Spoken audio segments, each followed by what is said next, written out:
Hello, wherever you are in the world today. Welcome to Beyond the Art and our series, The Stories That Carry Us. I'm your host, Craig Beaumont Flynn, a citizen of the Cherokee Nation and the Delaware Tribe of Indians. In each episode, we will discuss with various Native American artists, influencers, art leaders, and everyone in between their experiences, the communities they serve, and the translation and interpretation of the Native American art world today.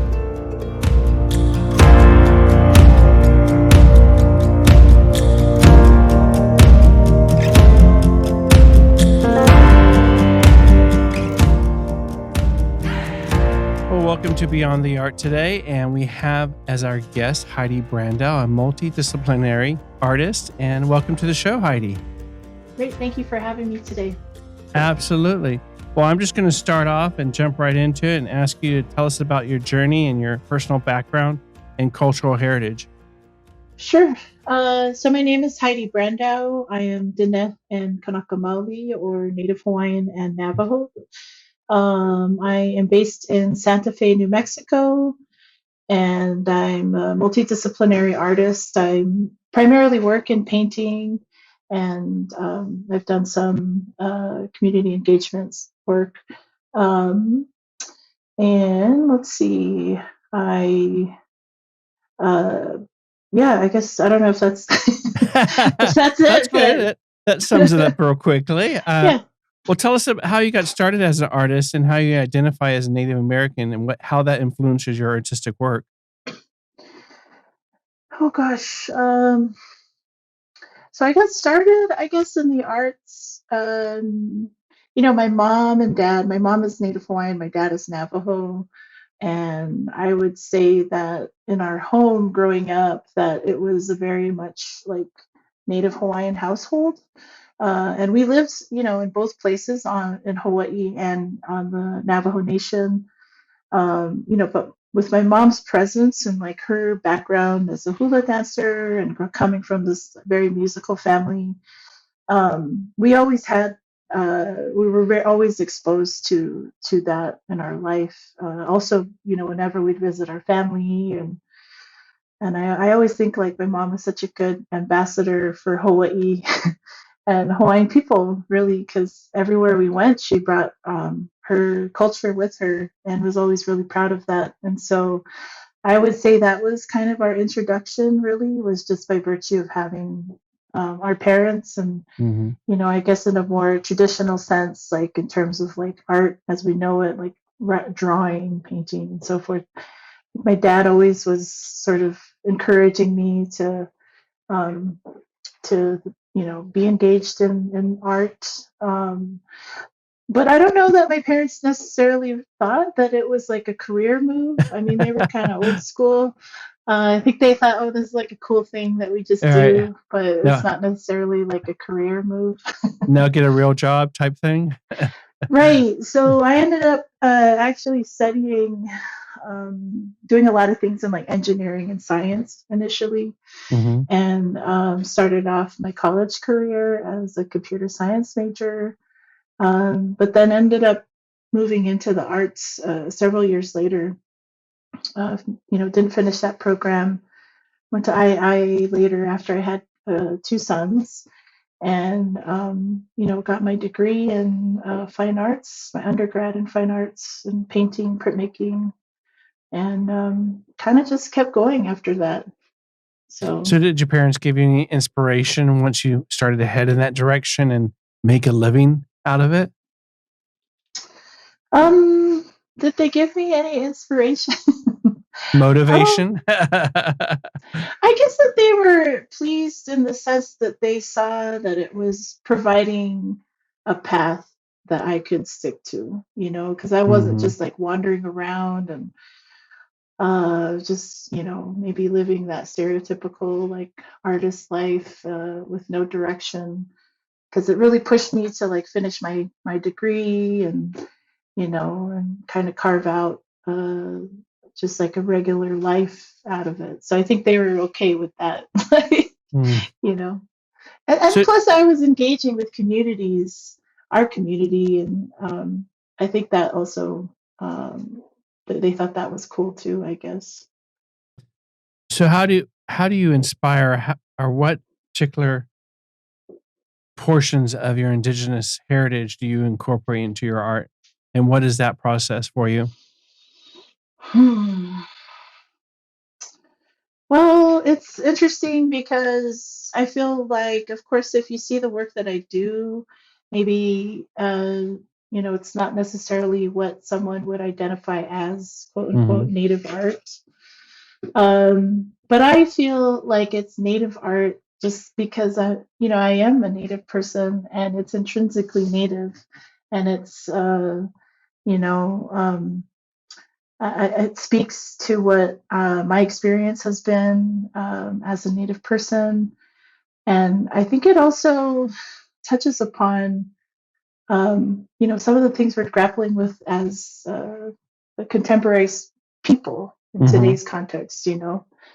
I think some of the work that I've been touching upon, especially within the last 5 years, maybe 6 or 7 years, um, has really kind of drawn me back into sort of going deeper into recognizing or understanding what my identity is today as a Native person. What does that mean in the contemporary context? How do we grapple with sort of global issues, but also how do we grapple with real issues that we're facing today in terms of our ability to remain and live on our homelands. As Native Hawaiians, we're constantly being forced to move away because it's not economically viable, and many of people have lost their homelands or access Right. to land. And then same with the Navajo Nation. Our homelands are right now, there's over 500 open uranium mines that we're constantly exposed to as a result of mining that happened during the Cold War. So really thinking about that, like how do we, as a contemporary Native people, look at see ourselves now and in the future, considering all these different new issues, if you will. Correct. So is there a artistic process that you go through, or do you have a subject matter in mind and then sketch it out? I mean, what actually is your process when you start creating your pieces? Well, if I'm working, so there's a couple things, right? I have a regular practice of creating these sort of like illustrative monsters, if you will, which I've done for, a long time, over 20 Mhm. years probably at this point. And for me, I feel like it's just such a fun practice because I use the monsters or this type of theme really as like a way for me to experiment with different creative methods and materials.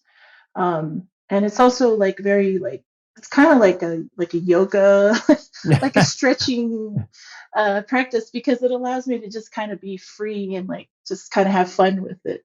Right.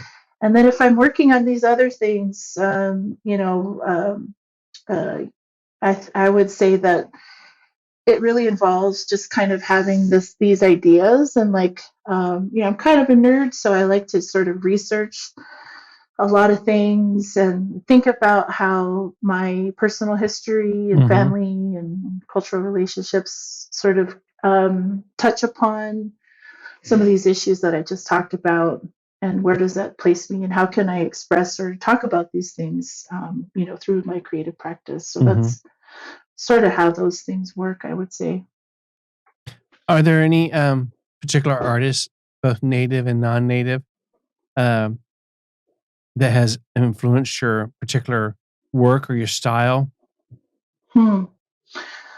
Yeah, I mean, gosh, there's so many, and of course, I'm gonna name some names, and I'm gonna think about it later and be like, "Oh, dang, I forgot to mention so and so."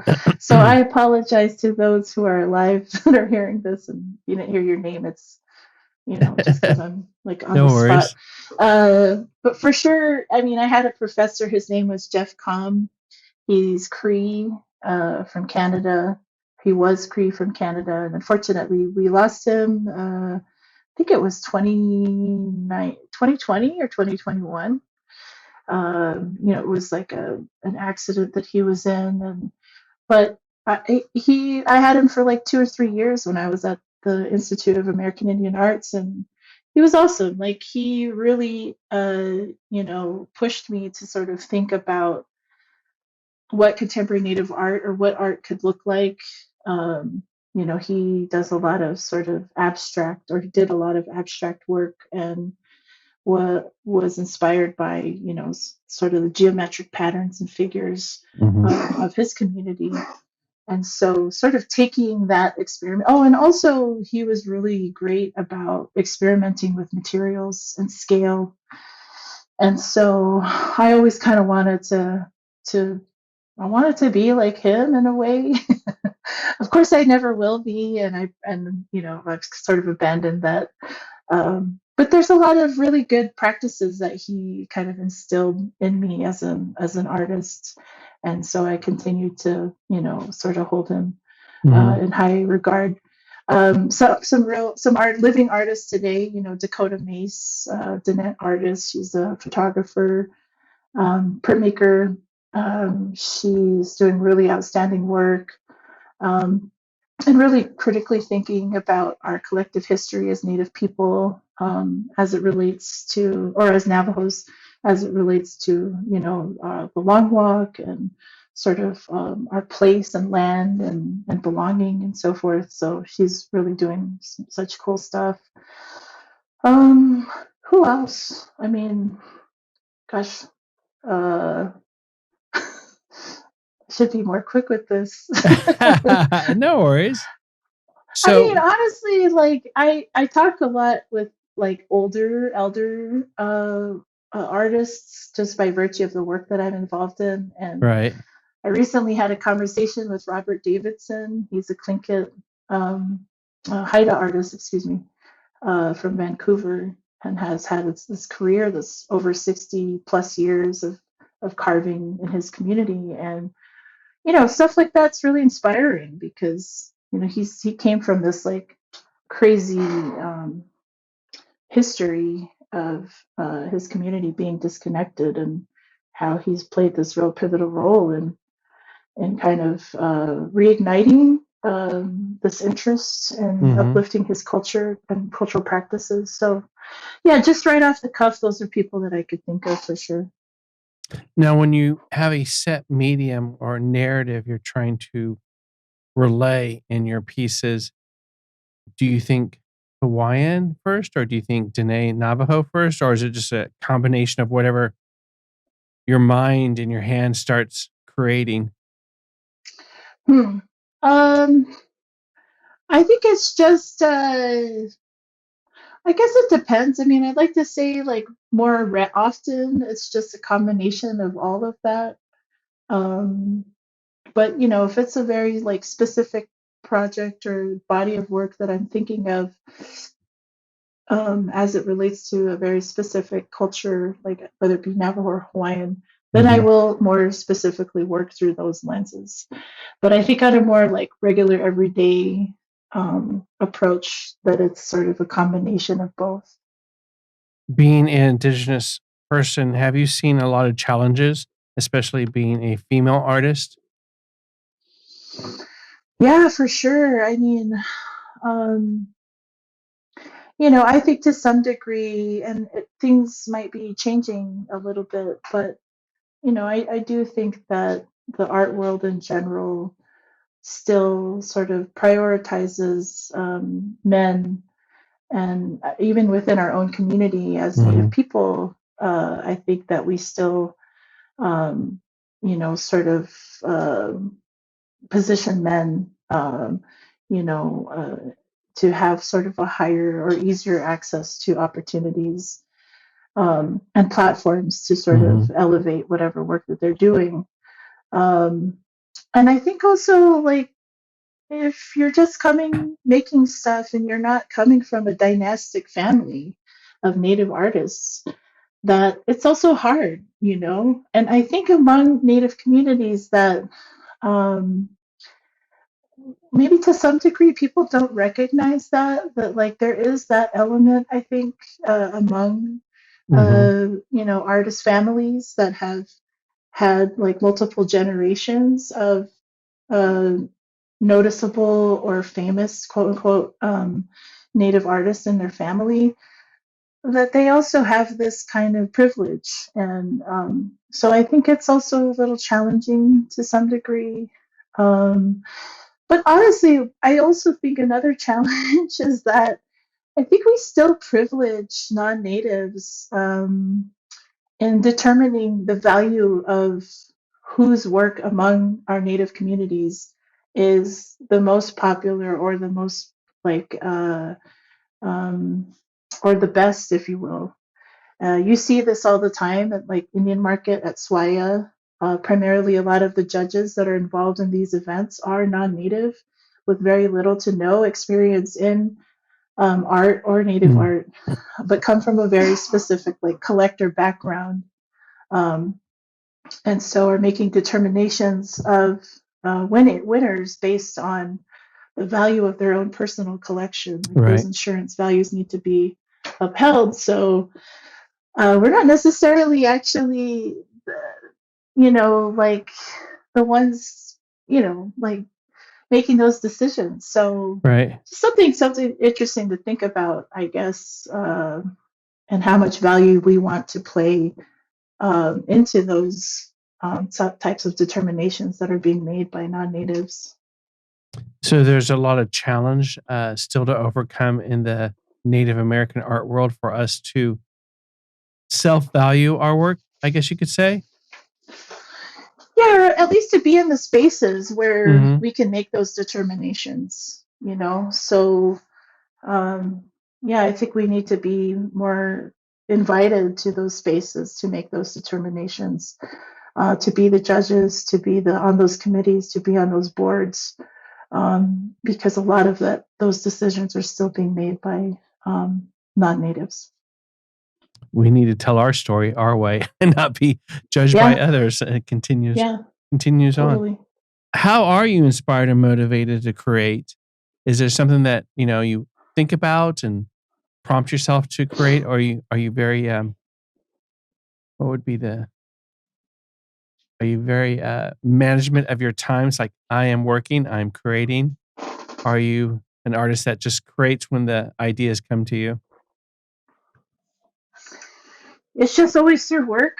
Like, it's not like there's this idea that I think to some people that artists are just hanging out and the inspiration just comes and then we like bust out this incredible series. And maybe it works like that for some people, but I found that as long as you keep doing the work, like whatever that means for you, whether it's writing, whether it's through making paintings, doing drawings, whatever, engaging in these types of conversations, but being really consistent about it. I think that's really what kind of keeps the fire going. And I think really what inspires me at the end of the day is like recognizing that like this creative practice is truly like the way for me to engage in those types of conversations, which I think are really important for our people today.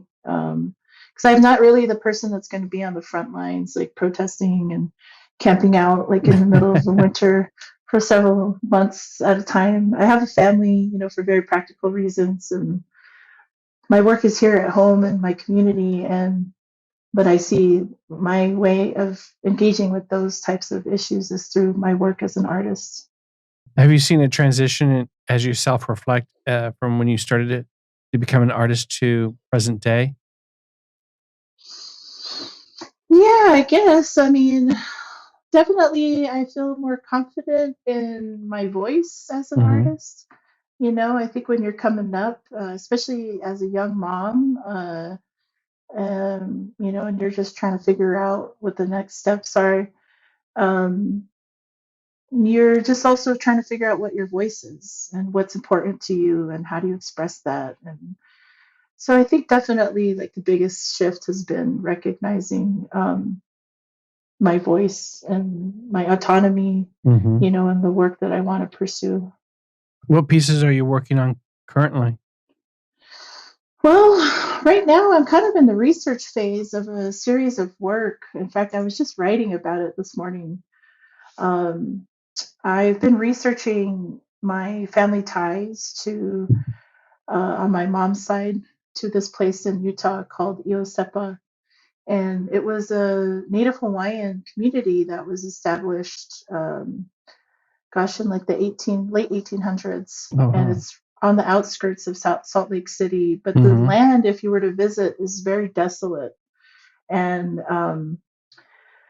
the Mormon Church had come to Hawaii and like recruited many families from all of Polynesia to come up and help them, build the temple and Mm-hmm.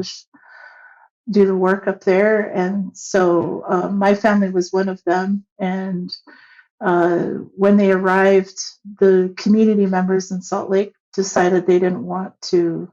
There wasn't any like good land left for them to have them as neighbors, so they moved them way out to this like really crazy, desolate place. They created a really beautiful town for themselves. It's been abandoned after I think they lived there consistently for nearly 20 years. Wow. But to me, it's a kind of a hard uh, topic because it's like one of the first sort of inclinations for our family to be a part of this diaspora that eventually happened. We ended up moving back, but our land also there was dispossessed, and so we've kind of been living in this like ever since. And so I'm wanting to build a series of paintings that look at that, Mm-hmm. and how do Native Hawaiians in the diaspora, how have they thrived, how have they reckoned with this history, and how do we like see ourselves, in connection with our language, culture, and land if we're Right. not actually there physically. So yeah, that's the next that's the next body of work. Is this a series of pieces, or is it a commission piece, or just something that you have in your head that you've wanted to create? Yeah, it's something I've been thinking about for a while, Mm-hmm. actually, and it's a series of paintings that I'm just doing independently. But it's just like I think that there's, especially, I don't think a lot of people know that this is actually what the history is for Native Hawaiian people. That we've been displaced and over Again. 50%, yeah, over 50% of our population lives on the continental US. And so, yeah, it's something that I really think is important. At least for me, I really want to kind of look at it, through our family lens. I inherited this like cache of photos that my grandma had taken, um, and that really truly was the inspiration, behind creating this body of work, is seeing this like rich history and seeing images of our family and wanting to sort of reckon that history Mm-hmm. in this creative way. So, How do you bridge traditional and contemporary elements in your pieces and still balance between honoring your cultural traditions and expressing your individual artistic vision? oh gosh, can you repeat that? um, it's bridging the gap between today and yesterday. Traditional elements and contemporary elements, and how you create those and still honoring cultural traditions, either in Hawaiian or Diné Navajo, and then expressing your own artistic vision in your piece. Hmm. I mean, I do think like there's definitely things that I'm not willing to incorporate in my own creative practice so as Mm-hmm. that I don't want to be disrespectful, right? Like if there's particular iconography or references, um, like I don't want to, I just generally leave those off the table, um, out of respect for, you know, um, my communities. Uh, but in terms of um, sort of uplifting, I guess, as part of the question of those Yeah. traditional practices, and creating that bridge. I mean, I think that by sort of leaving those really taboo things off the table, it kind of Mm-hmm. gives me that freedom to sort of add to sort of the general lexicon and a vocabulary, like visual vocabulary of our people, and to sort of create or reimagine what those new iconography could be, um, and building this like new traditions, if you Right. will. But yeah, like definitely just keeping the other things off the table has been really freeing, actually, because I don't really want to like be disrespectful Right. in Right. that way. Yeah. No, that makes sense. It makes perfect sense. You're respecting the items or components that are very sacred to our for our own heritage. Do you do Mhm. any commission work? I have, Mm-hmm. I've done a lot of things for like the city of Santa Fe. I've done a bunch of commissions through my gallery. Um, and primarily those are painting. I've done murals and so forth, and um, so yeah, I've done commissions. Have any of those commissions been a collaboration with other artists? Hmm, that's a good question. Have they been with other artists? I don't think so. I'm trying to think in like all the different things. Yeah, I don't think they've necessarily been collaborations. Yeah. Do you take challenges or risk in your art? Um, I guess I would say on one hand that the challenge or the risk is by continuing to make the things that I think are Mm-hmm. interesting to me, which maybe like I had mentioned the series of like these monsters, illustrations and so forth. I think me continuing to work in that area was probably a risk to begin with. But the feedback or like the response has always been good, and I just always went with it. So I guess the challenge really is to just like continue working in that way of just making the things that you enjoy Mm, versus true. making the things that are determined by the market, if you will. Right. That makes perfect sense. Now, where are you represented? Or do you have your own gallery? And how can people Mhm. find your work? I am at Foreman Concept Gallery, which is in Santa Fe, New Mexico. I've been there for over 10 years now. And they're also part of the Zane Bennett Gallery. So, yeah, they're here in Santa Fe and really great guys. That's who I'm with. In what ways do you envision your art contributing to a broader understanding and appreciation of Native American culture, both within and outside the community? On one hand, I feel like if I continue to just make the things that I enjoy making that I think Mm-hmm. are important, uh, which as I have mentioned earlier, that oftentimes maybe is not necessarily imagery that's associated with like native art.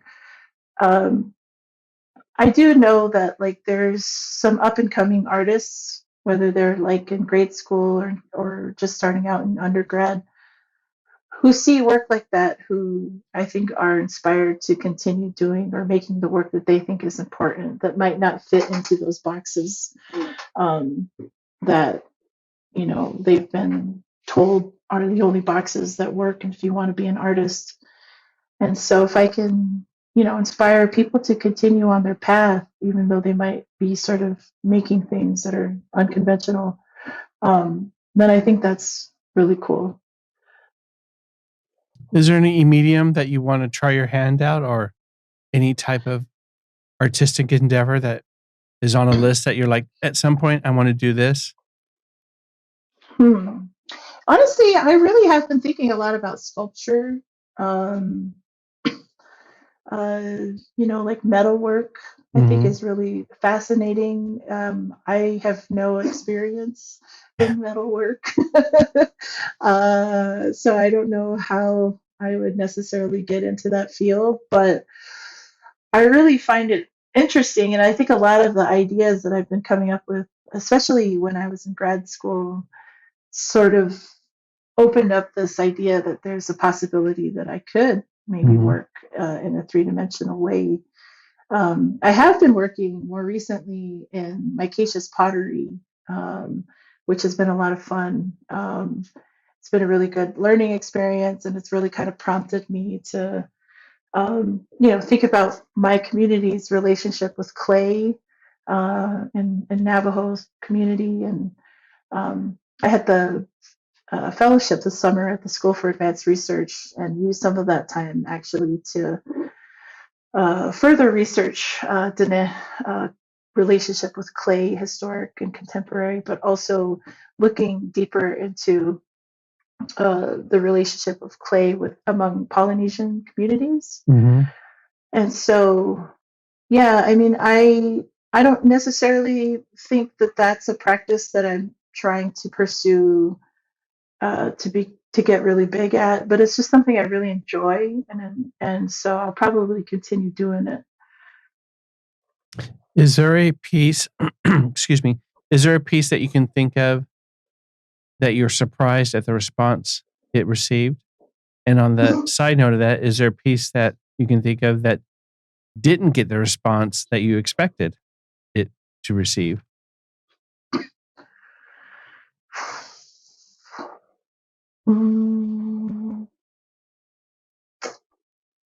Gosh, I don't know.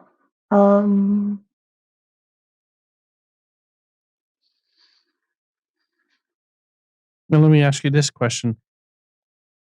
Is there a piece that is highlighted in your career that you could say is the epitome of your heart and soul? I don't think so, No? because I really They all don't think are. well, yeah, but also I don't really think that I've reached that pinnacle yet as an artist. So I really feel in my heart that like my best work it hasn't happened yet. Mm. And so I don't know when that'll happen. Um, but I think that also keeps me like humble maybe, and also kind of like keeps me moving, like because I don't think I can't really think of one that's like my best work or one that I'm super like proud of, I guess. I'm proud of all of it, but like Yeah. I don't like love one more than the other, I guess. It's like a kid. You don't have a favorite. Yeah, totally. Do you hold back any of your pieces that once completed? Do you hold anything back and not release it to? I do now. Yeah.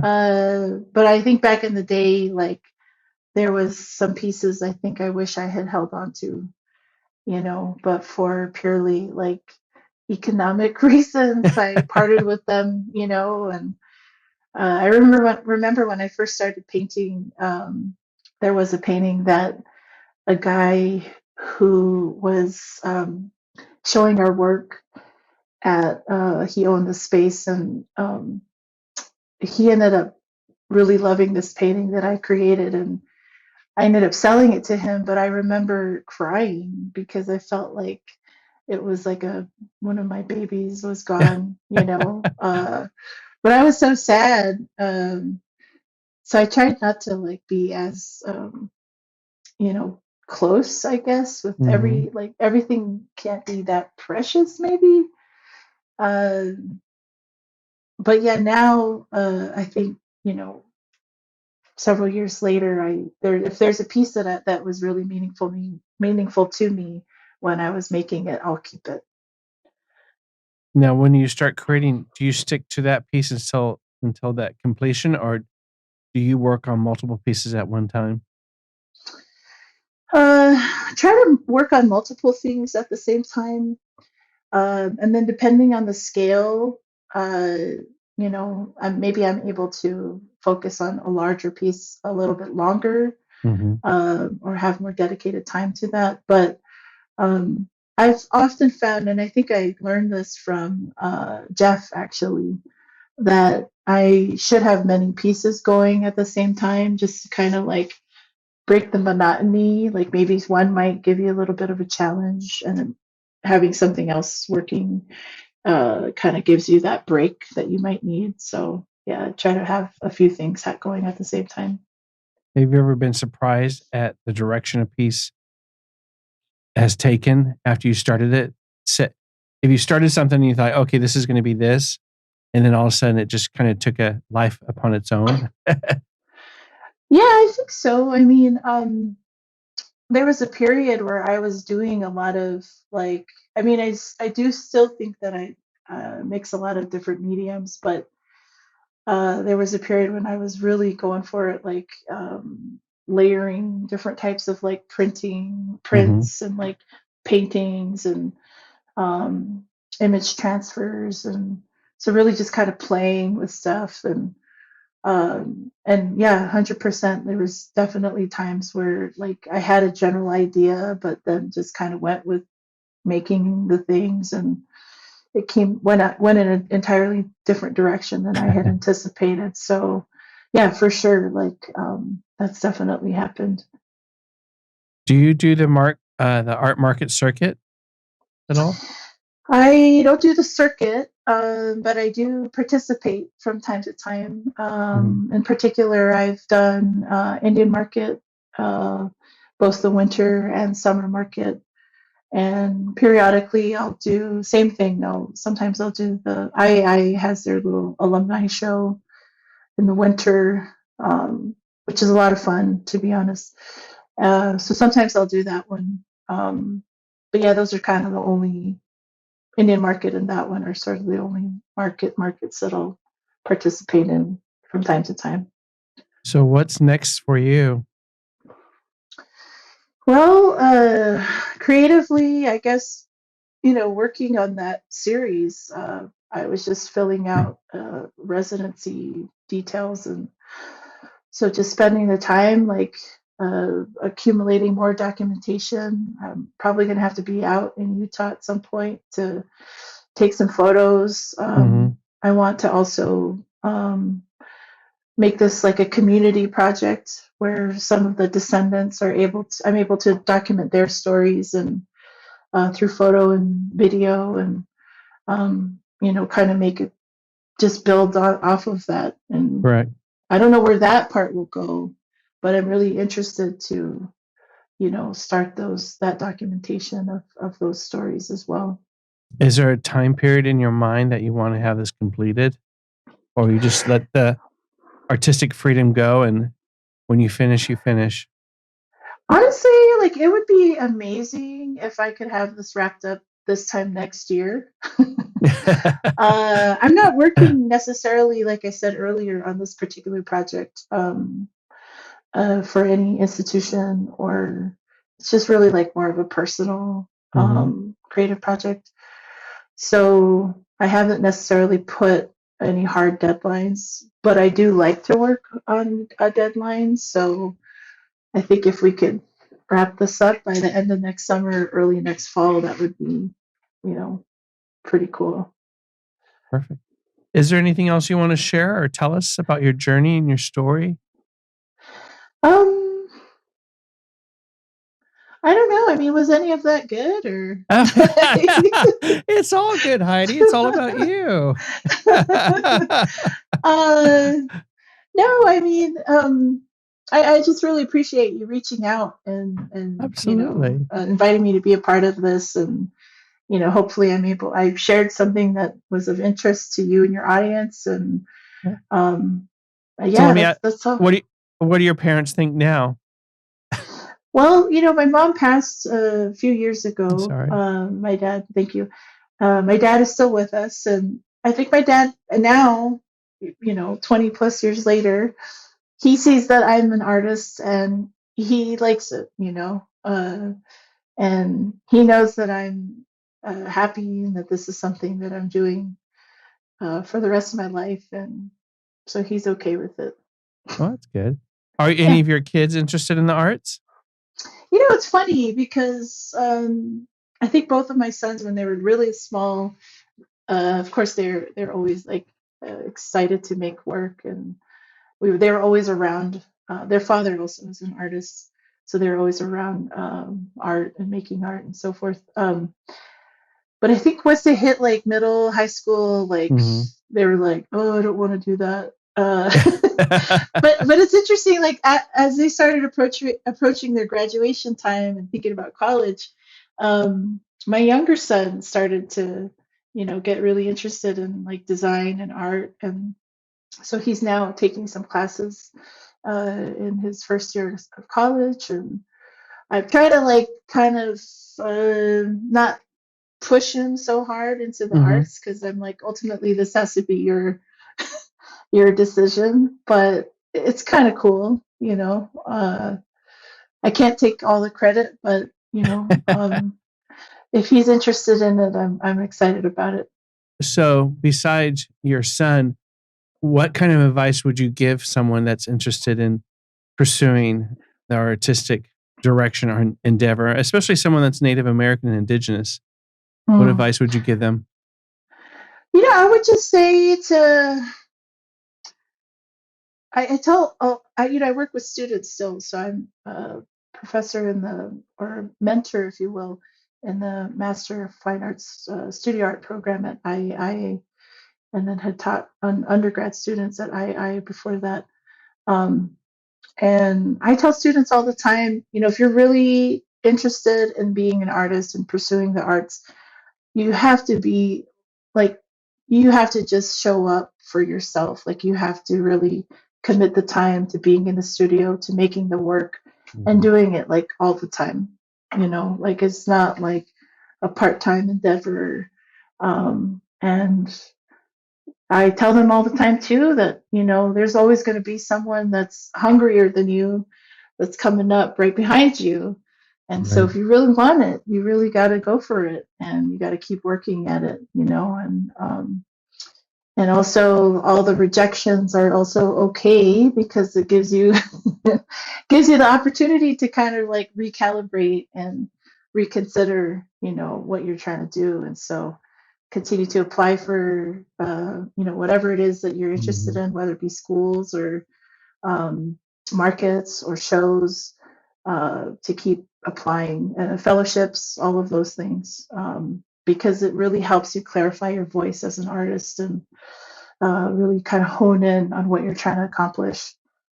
So yeah, just keep working, keep applying for stuff, and if you're able to find your people, find that community of artists, that's also really helpful. So, yep. Just don't take no for an answer. Just keep moving forward. Yeah, and if someone says no, I always believe that there's a workaround somewhere. Yeah. So very hopefully true. That's helpful. Well, Heidi, thank you so much for coming on the show today. We thoroughly appreciate it, and it's been a pleasure to have this time and chat with you. Thank you so much for the invitation, and I look forward to listening soon. All right. Take care. Thank you. Thanks.